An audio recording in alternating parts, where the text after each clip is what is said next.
Well, for this afternoon, we're changing gears a little bit. And anytime I talk to Simeon, I feel like I'm kind of changing gears a little bit. Simeon Hein. I've met him at the conferences for the Society for Scientific Exploration.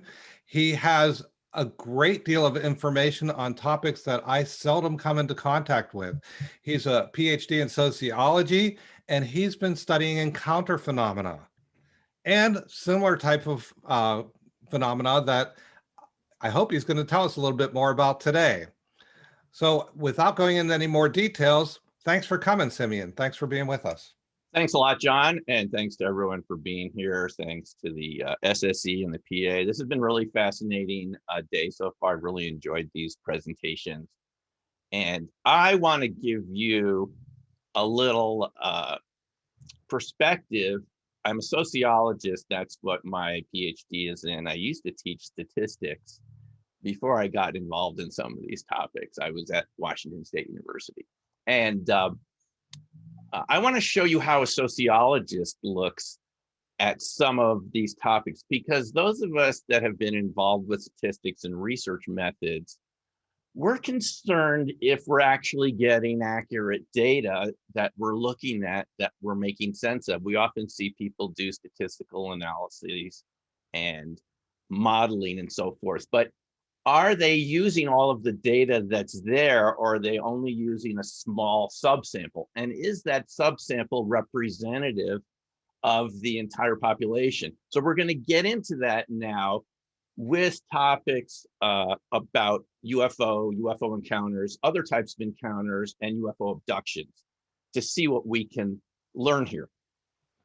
Now, my interest in this subject matter more recently actually came out of learning remote viewing. This is something that I learned about in 1996.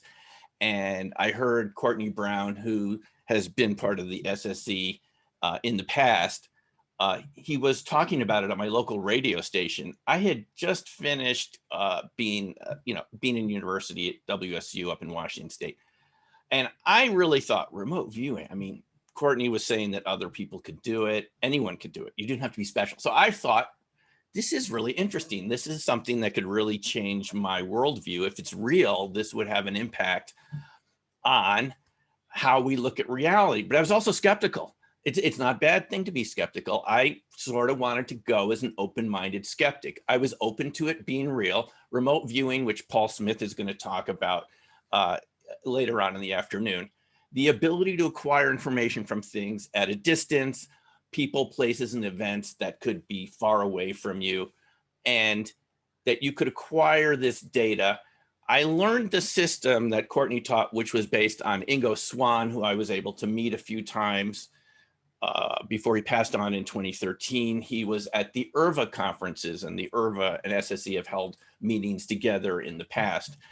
I learned the CRV system, and I also learned it later on from another person who had been in the military viewing unit, which Paul Smith will talk about, from Lynn Buchanan. And it was really the same thing. It's a written system that shows you how to stop editing your thoughts and sort of spontaneously write down impressions you get without doing what we normally do, which is try to make sense of things, right?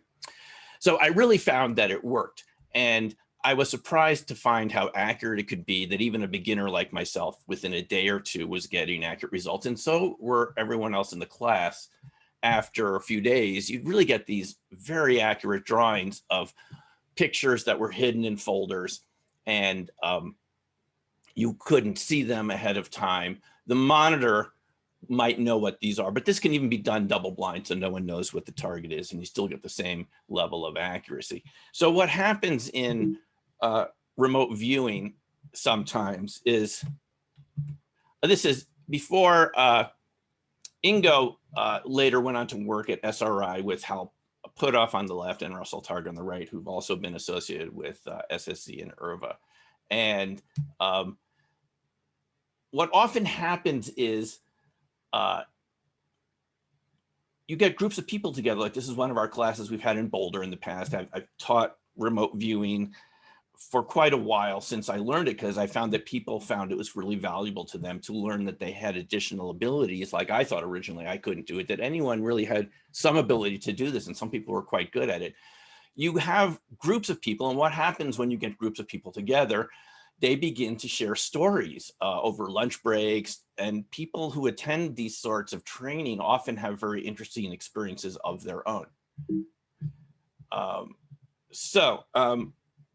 While I was at Farsight back in 1996, I encountered two people who had worked for NASA who told me a lot of things I had never really heard before. Now, I have to be honest, I did have a UFO sighting with my mom in the Everglades when I was like 11 or 12. It was something overhead that we couldn't describe. And first it was still, then it moved. And when we went to the ranger talk that night in the Everglades, the ranger said, "Did anyone see anything interesting today?" So my mom raised her hand bravely and said, "We saw a UFO." And then she said her next statement was, the ranger said, "Did anyone else see anything interesting?" So even back then in my 11, 12-year-old mind, I was kind of wondering why the park ranger didn't want to talk about what we had seen. I didn't know much about the topic being that young, but we had seen something that my mom was sure was a UFO. In any case, at Farsight, I encountered a gentleman that worked transcribing NASA film, 16mm film, to a device he had made that could turn it into video. And he told me he could easily see structures on the moon in many of the NASA videos that the public had never been seen.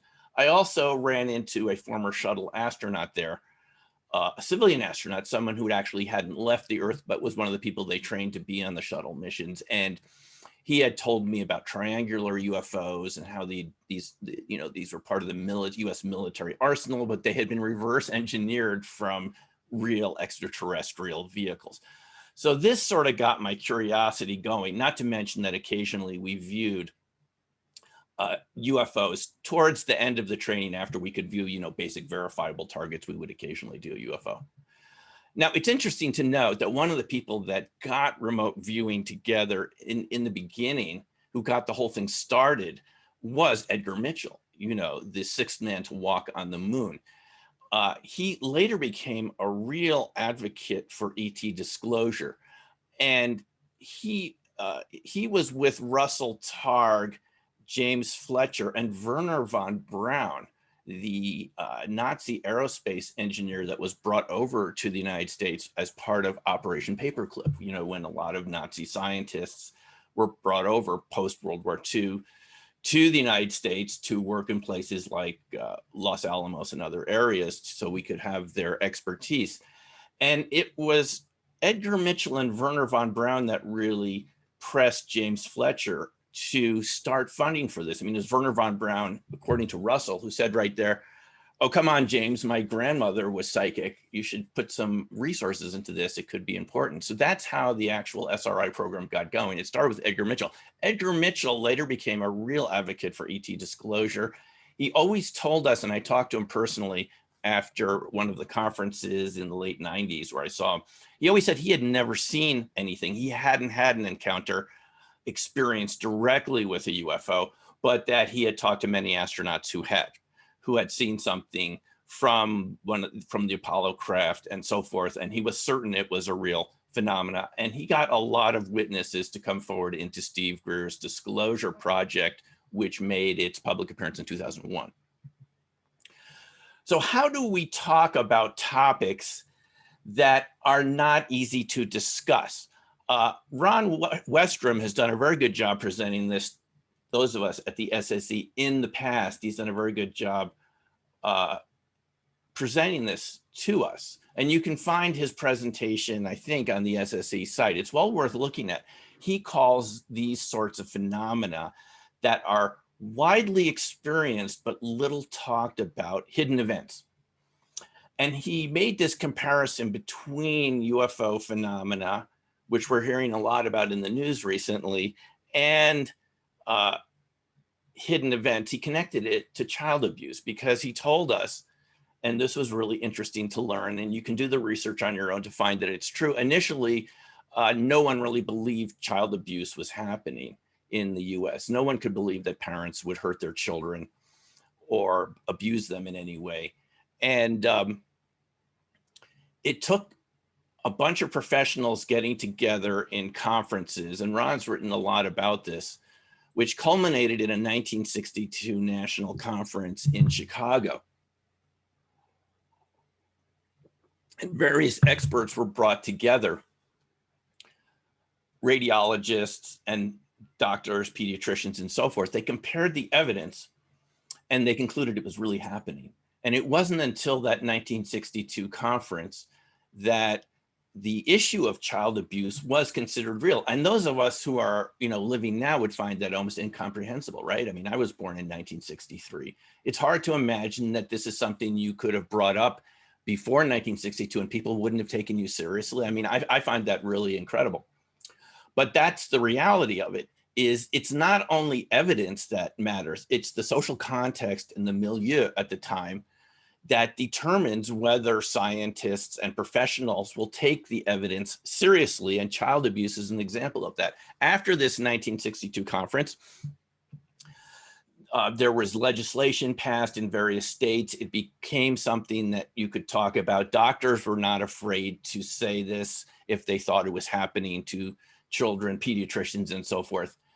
So we can connect the history of how society dealt with child abuse in the US to many other phenomena that we consider to be paranormal phenomena, because we know that it isn't just the amount of evidence that you have, it's the willingness to look at evidence and actually look at it seriously, to have discussions with other professionals. So we're often told with a topic like UFOs, which we'll get into a second here, that there's not enough evidence and so forth. And that's just obviously hogwash.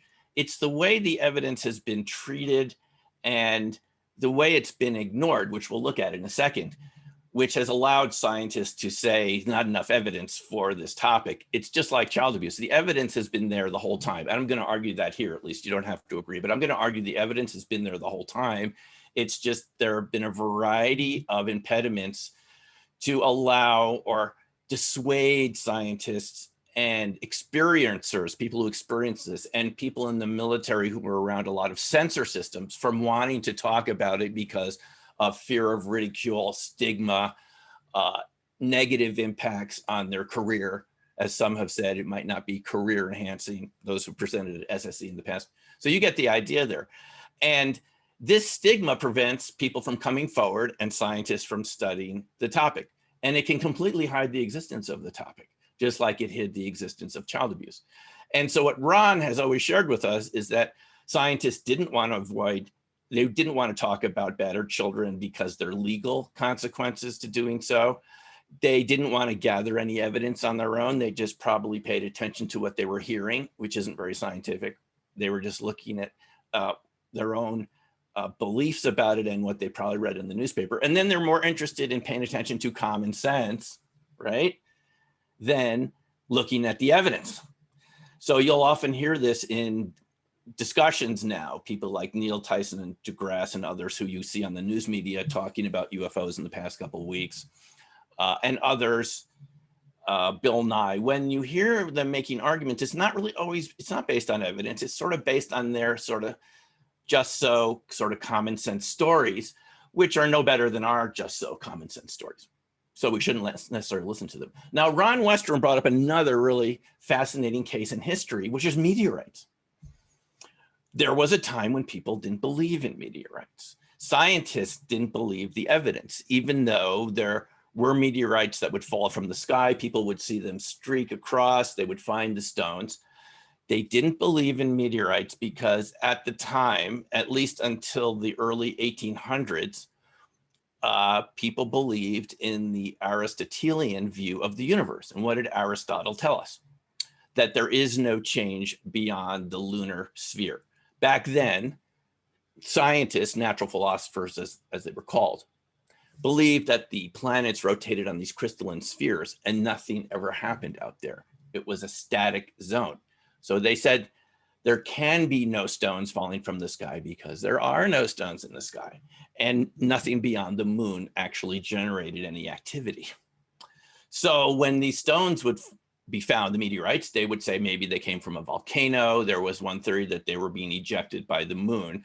And it took the work of two scientists and others, a few others who they conversed with at the time, Ernst Friedrich Florenz Chladni, otherwise known as the father of acoustics, invented the wave functions that became part of the Schrodinger wave function in quantum mechanics. He created it back then too, a very kind of simplified form that would work for one electron, a simple waveform.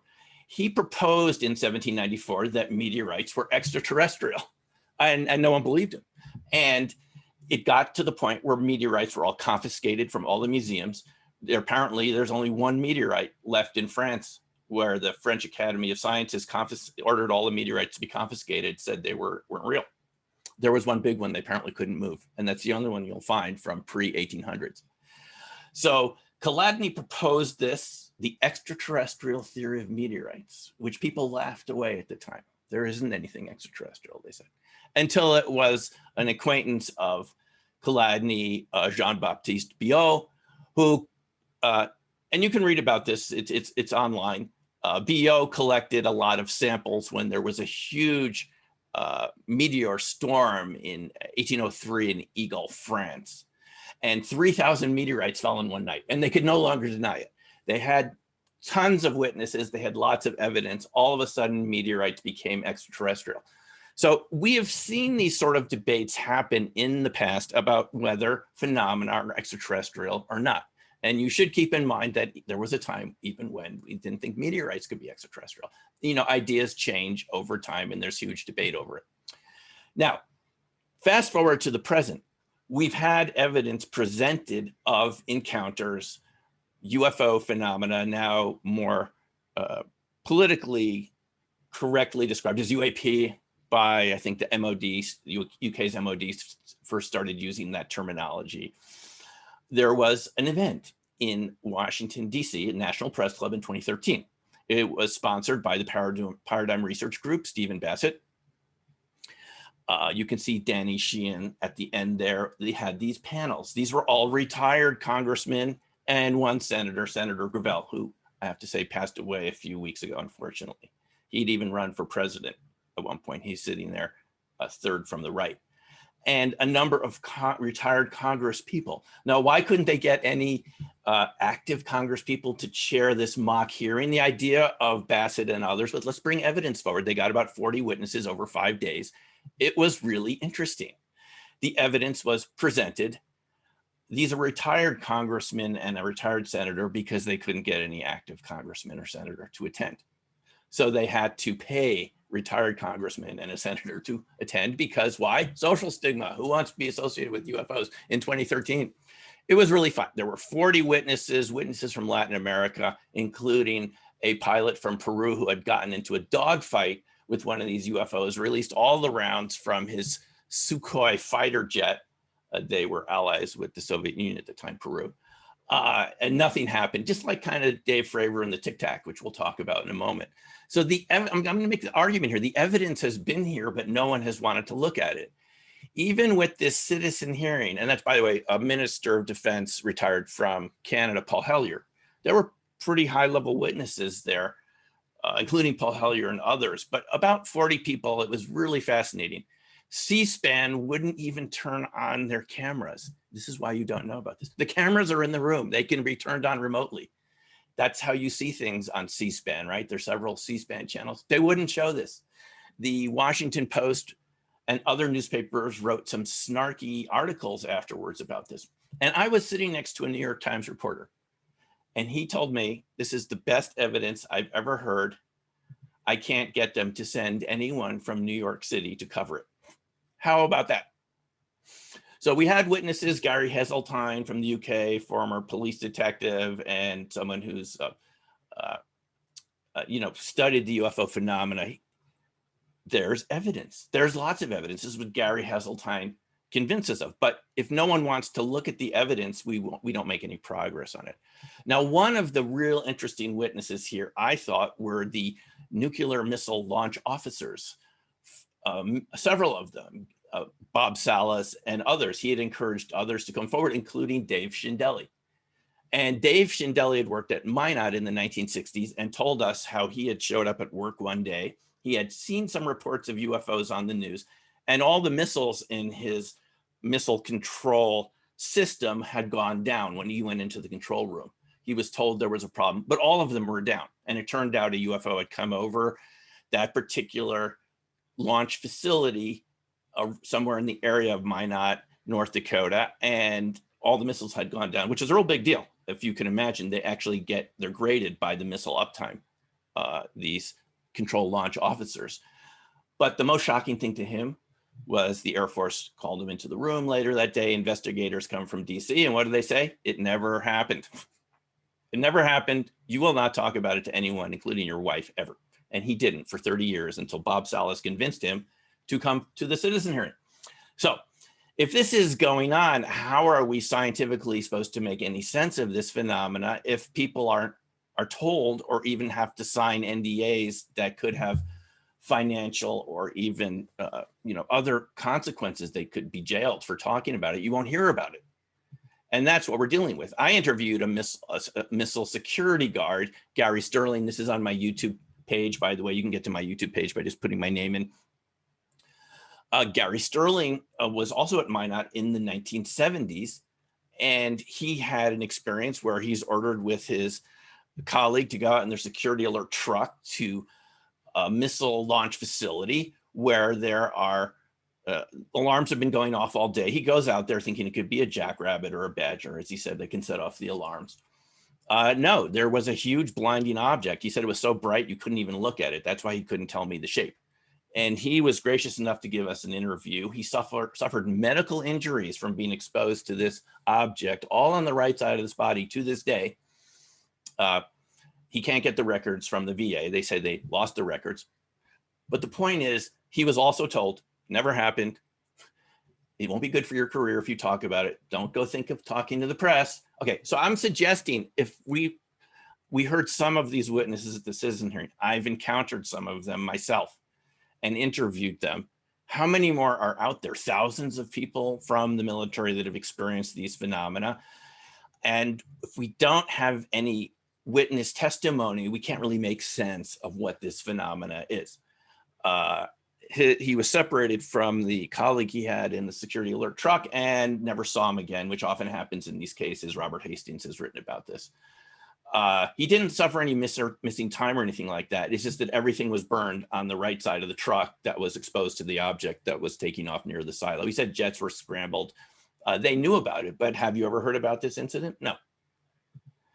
Now, the reason we didn't hear about these incidents is the US government, and specifically the Air Force, decided we shouldn't hear about this. They hired Edward Condon at the end of Project Blue Book. Project Blue Book ostensibly being a project within the Air Force to evaluate the UFOs post. Well, it was started really in the late 50s. I know people that have worked for Blue Book. Some of their interviews are actually on my YouTube channel too. But at the end of this, the Air Force wanted to get out of this business. They couldn't make sense of it. They wanted to explain most of them away as just, as you've heard, swamp gas, ice crystals, pilot misidentification, completely ignoring the national security implications of these phenomena.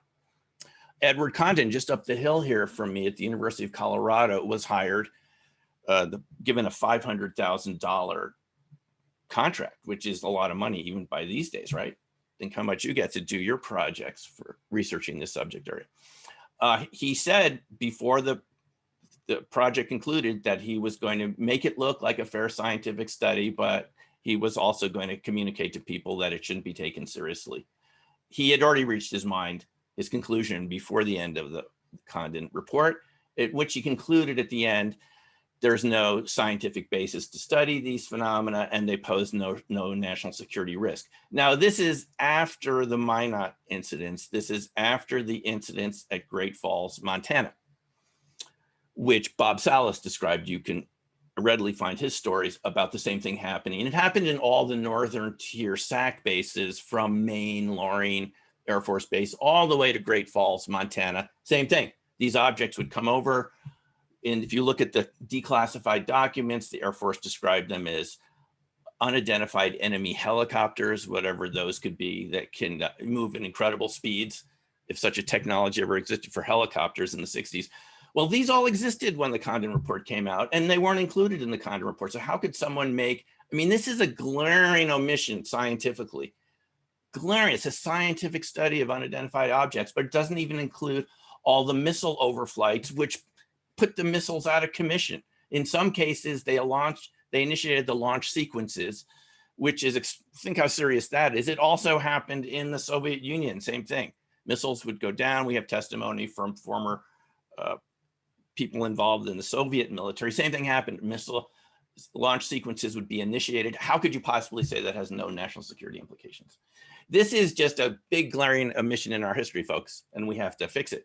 Because if this is the public's impression and scientists won't touch the subject, but it's being experienced by people, what do you think is going to happen? Well, exactly what's happening right now.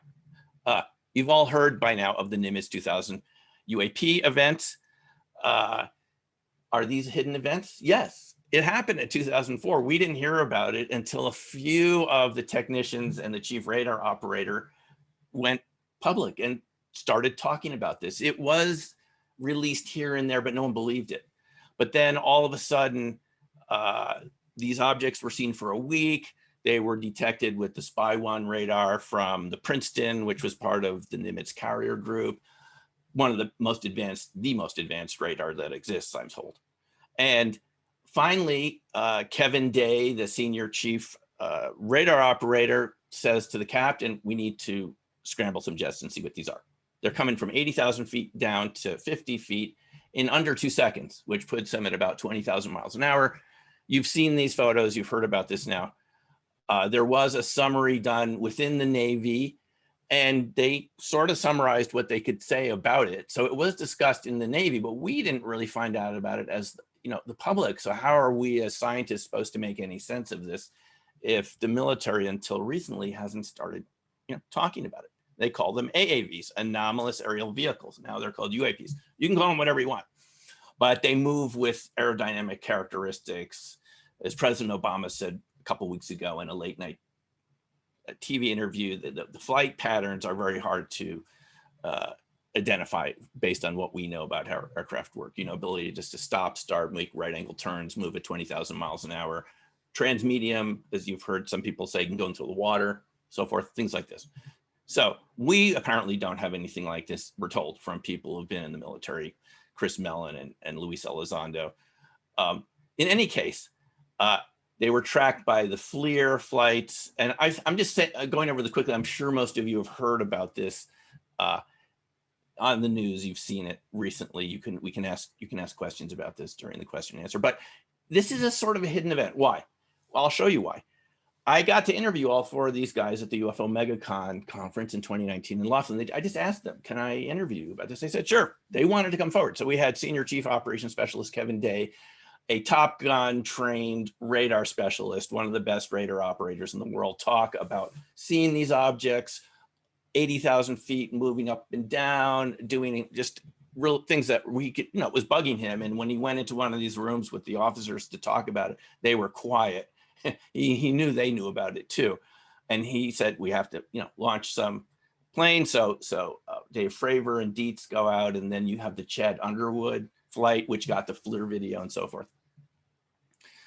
We also had Jason Turner come forward, who's from the Nimitz, who said he saw the video playing on repeat in one of these munitions areas. He was a person that did stockpiling and so forth, and delivered materials within the craft. He had a security clearance, and he said he saw a 10-minute video of the Tic Tac. We had PJ Hughes, who gave us testimony, and he came back later with me to do a second interview on YouTube, which you can watch, that he was responsible for taking out the bricks, as you call it, the hard disks from the E-2 Hawkeye plane that is kind of their eye in the sky, this huge radar platform that flies around carrier groups. And he said within half an hour of him taking the bricks out, locking them in the safe, takes 2 people to get it out again, Air Force personnel showed up and demanded all the data. How about that? So the data was erased from the Tic Tac encounters, according to Hughes and Gary Voorhees, who was also in the Princeton. So we had 4 witnesses come forward. So all of a sudden, the Nimitz encounters go from being a hidden event, which I say most of us didn't hear about until 2019, around something like that. I guess the New York Times did mention it in 2017. But I mean, that's like 13 years later. So think about it. Then they all came forward. This is from the UFO MegaCon, and they told their story. They did radio interviews. But I asked PJ in the second interview, the guy sitting at the far right, well, how many other witnesses were there?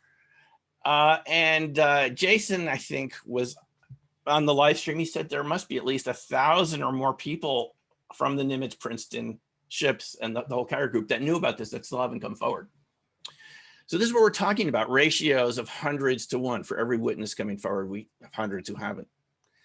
Now, this goes back to someone that started all our investigations into this, Jacques Vallée, when he worked with J. Allen Hynek at Project Blue Book. He said what motivated him, and I just found this out recently, was in 1955, working for a French space agency, they detected something coming into the Earth's atmosphere, and one of his a person higher in the office who was higher status than him told him to erase the tape. So this sort of issue of erasing the data from these phenomena goes back to the 50s. So we've got folks who have decades of lost data, which is probably why you might be a little confused about the subject. Maybe like me, you saw one, or you know people have seen them, but the mainstream hasn't talked about it for these reasons. Now, Fravor came forward and had no problem talking about this. The first person to see that, who kind of, you've seen his description of kind of getting in this dogfight with the Tic Tac, and he said just went right off his screen. But there were other pilots, including Alex and Dietrich. Now, she didn't come forward till a couple of weeks ago with the 60 Minutes interview, right? Which you may have seen. She was in the second plane. They fly in pairs, the F-18s.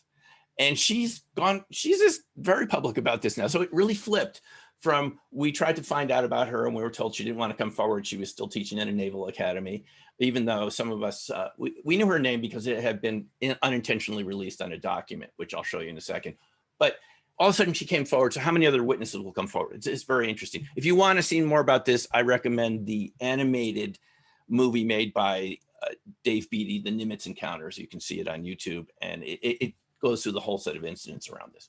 And now we find other militaries are coming forward and talking about it. So at some point you reach a critical mass, just like Ron Westrom talked about with a subject like child abuse, where it changes from being a hidden event, all of a sudden everyone's talking about it. We hear from new witnesses.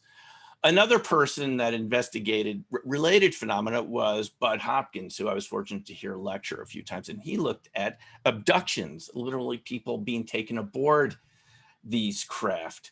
We haven't heard much about this so far in the media or from any of the military witnesses. I don't think it happened to them with the Tic Tacs. By the way, you're aware that there were other incidents off the East Coast in 2015 from the USS Roosevelt, and now we're hearing other aircraft carrier groups just in the past couple of years. The East Coast pilots described objects being up there every single day. They went on their flight training exercises for 2 years, staying there day after day, that had flight characteristics that couldn't catch up with them, right off the East Coast, not very far from Washington, D.C. This is sort of what got all this going, is the Navy pilots said, we're sick of this, we're filing reports. So it took some action just from a few brave individuals to come forward. Abductions, though, are a little more challenging. This is something where you feel like you've been taken aboard a craft, you have missing time, other inexplicable encounters. Maybe you felt things have come into your house at night, right through the walls. They don't open the doors. We've had the Travis Walton case where Travis and 5 other loggers, the Apache Sitgreaves National Forest, in 1975, Travis goes missing for 5 days. And the other guys describe, him being taken up, and no one believed him until he's found 5 days later on a highway out of town. And he describes what he experienced, which was the same thing. He got too close. He went out and looked at this craft. They saw lights in the forest and they were just going home. But Travis went out foolishly, got close to the craft. All of a sudden he gets injured. And when they go back, he's gone. And Travis described seemingly extraterrestrials plus human-looking entities on the ship, and they were friendly to him. They tried to heal him. It's not like you saw in the movie. And eventually they just let him go again after they felt he was healed. We had initially Betty and Barney Hill from 1961, who was, you know, Stanton Friedman and Betty's niece, Kathleen Martin, have done a very good job describing this case where they had missing time, but they were hypnotized by a very experienced hypnotist that worked with World War II veterans who had PTSD, and he found them extremely convincing. He had worked with hundreds of people with hypnosis with World War II veterans. And Betty described seeing star charts, which weren't known by astronomers at the time. There were strange chemical marks on her dress, and you can read more about that, but this was one of the initial cases that got it going. But how do you talk about this? Do you just talk about this at the next party you go to? Do you talk about this to your neighbors? I can tell you, even personally, having talked about the UFO I saw with my mom in the Everglades, you would get people, you know, treating you in a sort of disrespectful manner. You all know what I'm talking about. It's not easy to talk about things which society doesn't accept. And at some point you may just stop talking about it.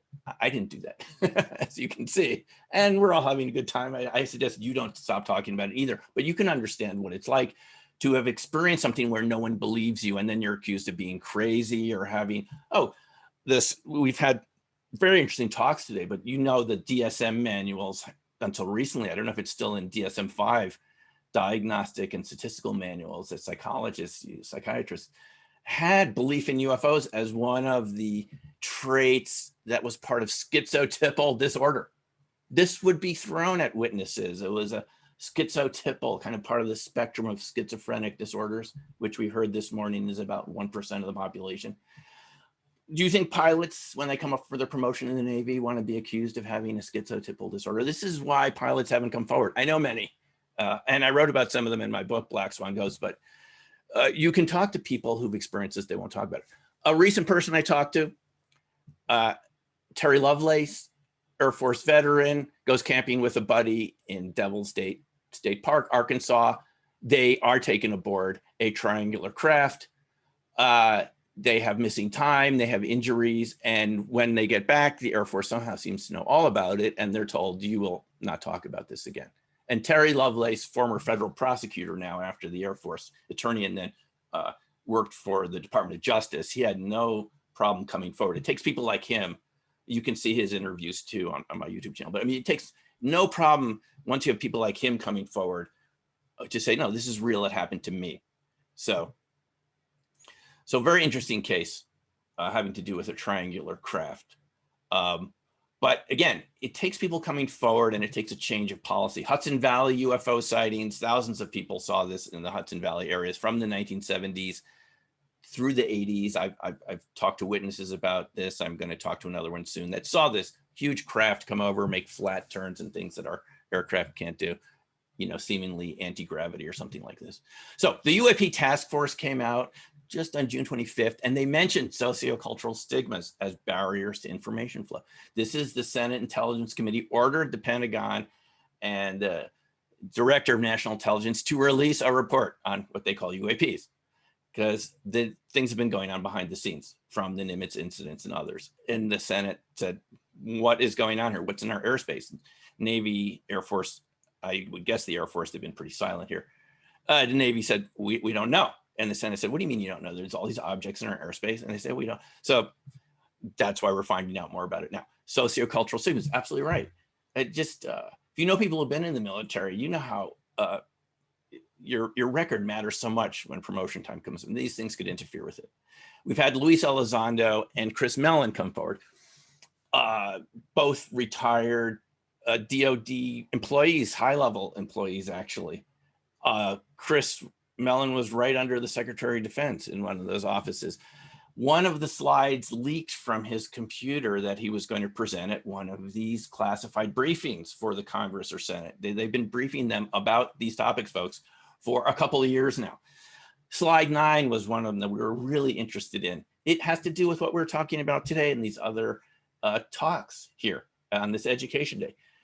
look at some of the characteristics of these UAPs. Cognitive human interfaces, that means some sort of telepathy or thoughts being projected into your mind, penetration of solid surfaces, instantaneous sensor disassembly, anomalies in the space-time construct. Now, when I read that, I thought back to a conversation I had with Jacques Vallée once at one of the IRVA, the Remote Viewing Association meetings in Las Vegas. Jacques said to me, you know what's not being reported here? In all these UFO cases you're hearing about, Simeon, people have precognitive experiences before the UFO encounter. And then afterwards, they feel like they have abilities, some of the experiencers they didn't have before. Do you hear much conversation about that? But here it's in a document from a former Department of Defense official that we know was destined. This is not classified, by the way. We asked Chris Mellon, it's okay to show this. But this was taken from his computer by accident. He left his, he had it on his blog. This was for one of the congressional briefings. Anomalies in space-time construct. What does that say to you? Time slips. And all these other things. And these are the folks that investigated Skinwalker Ranch, by the way. Now we're told that there's a 23-minute video of a triangular craft coming out of the ocean. This is an artist rendition based. It hasn't been declassified yet, but someone we know did see it, and this looks something like this, okay? So what I'm saying to you folks is there's a lot of evidence to come out here, and science can push aside evidence in favor of tradition, common sense, national security concerns, but then we lose information, have incomplete knowledge, and we can't really study it scientifically. We just don't have enough data. There's just too much bias. We've only heard a tiny percentage of all the stories. And at least now the US government agrees, because this is why they're doing these briefings. And we're told there might even be open congressional public hearings on UFOs, which I think it's overdue and it's important. So we find out who else is here. I mean, it's important. It has big scientific implications. It has national security implications too, but it also creates national insecurity if too many people experience something which they won't talk about, and they only will talk about after they've had a few beers at a conference like I've experienced, and then they won't talk about it again. We can't have that. So on July 29th, as part of this conference, I will be talking about phenomena related to this. Why do we see certain phenomena over and over again around paranormal phenomena? The space-time anomalies, the balls of light, which I came in contact with around crop circles. Why do we see them there? Why do we get some of these electromagnetic anomalies, not only around UFOs, which is extensive and well documented by NICAP and other organizations, but we get them around crop circles. Strange magnetic anomalies around crop circles. Knocks out your cameras and batteries, just like has happened around UFO encounters for a long time. Happens around cold fusion, coherent matter. This we'll be getting into. Now it's called LENR, low energy nuclear reaction. This has been known since the 50s, but we haven't talked about it. We've even dissuaded people. We've called it junk science, hardly. And even Bigfoot sightings. People report cameras and batteries. The photo on the right is just of a person heard this behind a cabin, took that picture. She didn't see it, but that's what we saw in the picture. Her camera died. People report their car stalling, balls of light. So I'm going to suggest that some of these phenomena are connected, and that's what I'll talk about on July 29th. So that's my presentation, folks. Thanks very much for listening, and I'm happy to entertain any questions. Thanks, Simeon. Sure. Very interesting. Do you want to stop the share and we can come back and we can talk to each other a little bit again? All right. Great. Hey. It's good to see you. Yeah. So Simeon, you know, it was such an interesting presentation, and it's so outside of the things that I usually see. There's so much information packed in there, so many different events. And I imagine there's a lot of events where people have encounters with other beings as well. You didn't get into that a whole lot. I was wondering, can you talk a little bit about that when people have encounters and how it might affect people after they have these encounters? No, it's a very good question, and people have these encounters. The range of just Bigfoot sightings, which is thousands, by the way. I started studying it recently because it was connected to the UFO topic, and I found out that out where I live here, and actually every state in the country, people have these sightings and see prints and hear strange howl, growl sounds that really are chilling. And I realized it was a hidden event because there was enough evidence, not just from the footprints, but other sorts of physical evidence. But the Bigfoot encounters are a whole range. You know, a previous speaker here today was talking about poltergeist sightings, and you were talking about them too. That sort of goes over into this, where around the Bigfoot sighting, they have what are poltergeist sort of encounters. You had your own interpretation that was very interesting. It's like a PK coming subconsciously. So you have a blend of phenomena, and it's very hard to pinpoint exactly what it is, but it does seem to happen just around Bigfoot. But there are other types of encounters people have. There's another cryptid entity called Dogman, which I found hard to believe in until I looked at the reports. And people see something like a very tall wolf dog that walks on two legs and is also kind of creepy and scary. They interpret it that way. So I would imagine there's a range of phenomena that I am absolutely sure, I'll stake my PhD on, are real. But because they're hidden events, people do not want to talk about it because they're concerned with their image, their status in society, and so forth. Well, thank you for that. And I want to introduce now my good friend, Chantal Topero, who is also a teacher at the Ryan Education Center, and she's much more familiar with these phenomena. And Chantal always has good questions. Can I just add one more thing, John, before we go to Chantal? Yeah. About PK. I had a conversation with a former Secretary of Defense, and I have permission to share this story, where in 1976, the US government was monitoring Soviet PK experiments, as you mentioned. And they know for a fact this is real. They listened into a Soviet psychic bending a spoon 1,000 miles from Moscow. The spoon was in Moscow. This person was located at that, and it bent. And I asked this former Defense Department employee, high level, why didn't you want to share this with us at the SSC or remote viewing unit was there? He said, no, sources and methods outweighs public education. Get it? It's real. Yes. Well, okay. I only had 300 miles away that I saw something happen, but we'll talk about that at the conference. Absolutely. Chantal, welcome. Chantal, hello. Yeah, hello everyone and welcome. And I'm excited that you've joined us today. I'm the educational chair for the Society for Scientific Exploration and also a member of the Parapsychology Association. And I always thought the UFO issue was a bit of a grease pig, that you just can't quite catch it. And so I went about, I think it started in 2017, to actively go to conferences, UFO conferences, and actually talk to people who had been abducted and had had very real experiences. And I think we have to really look, and this is what's so important in the role of the SSC, looking at anomalous phenomena such as these, because if you look at Galileo, Nikola Tesla, William Koch, all scientists that were muzzled, whose documentations were William Reich, all their, material was seized and burned because they didn't want information to go out. And I thought, how is it possible that myself, a highly educated PhD engineer, aerospace engineer with very high security clearances, and a professor at UCLA, had no knowledge of any of this? And so I started on my own search to try to catch this grease pig. And it wasn't really until talking to people who had actually been abducted and had, these people are not crazy. These are really,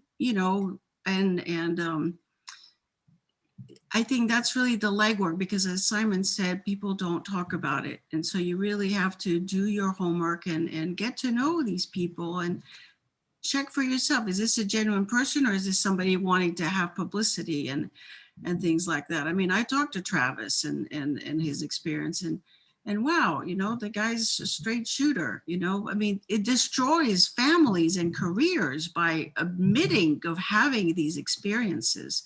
And so that makes more difficulty in how this information is getting out. So, very much about the secrecy and hidden. Now, we did have a very great question from T Music, who, let me scroll up here to 143, whose question was, so many comments, my goodness. Her question was, here we go. you said T Music says, you said it's not about the amount of evidence, but about how the data is being treated. What is the sociological process that creates a tipping point in how things are being perceived and how to influence it? And I think it's a great question also because, Simeon, you are a sociologist. And so you're taking a very different approach than, say, a standard scientist. And you're able to really get that overall view and bring all these things together because you've been all over the place. You've talked to the best of the best. And so, yeah, so what would, how would you answer? No, it's a great question, Chantel. And thanks for sharing your story of how you got interested in this. No, it's really true. It's not just the evidence. It's a process within society. Within the United States, we have a sort of democratic republic, right? We have elected officials that represent us, our Congress people, our senators. They're the ones that have to push for legal changes. And the Navy, I was really happy to see this 2 weeks ago. It wasn't just the report that came out. The Deputy Secretary of Defense, Kathleen Hicks, issued a memo the same day. She said to all the branches of the military, you will comply with the Senate directive. That's my answer to it takes people in authority to protect the witnesses. And Kathleen Hicks, who is formerly a scientist and so forth, gets it. You will comply with this directive. You will submit all reports of UFOs, UAPs within 2 weeks of sightings. You will not be messing around with this. We want to know what's going on. So it takes, the process has to filter up, and it took a long time in our society, decades after good cases came out, where it used to be like in Roswell, where people were threatened, even children. We'll kill you and your whole family if you talk about the mystery metal that you saw. Can you imagine talking to children that way? The US military talking to US citizens that way? It's unthinkable it happened.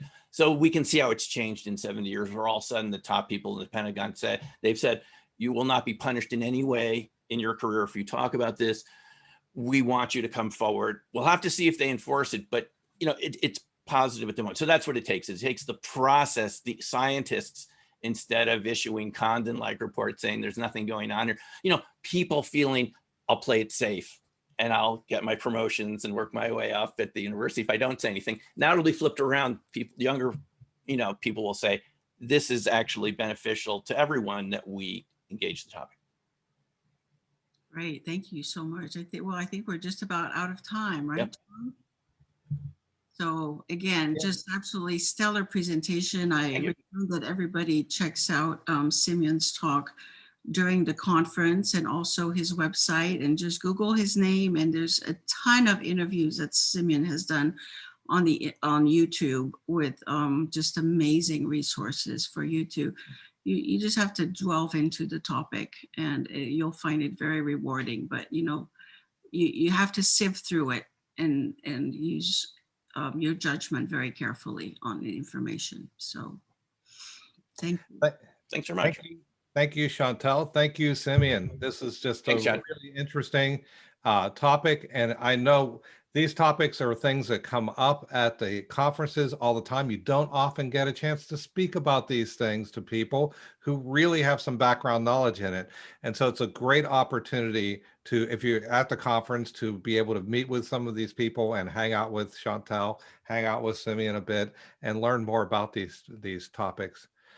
Lauren, how are we doing here? We're good. We're getting ready to go to our next talk. Simeon, thank you very much. Again, lots of questions. Thanks very much, Lauren. Great news that you're going to be speaking again at the conference, hopefully seeing Simeon in the bar, in the lounge, and then in the other rooms during the conference, so we can continue this discussion, because there are more questions for you. So we're going to do that next week. And we'll get ready in a moment. Our next speaker is going to be Lloyd. He's going to talk about paranormal investigations. And nice to meet you, Chantel, as well.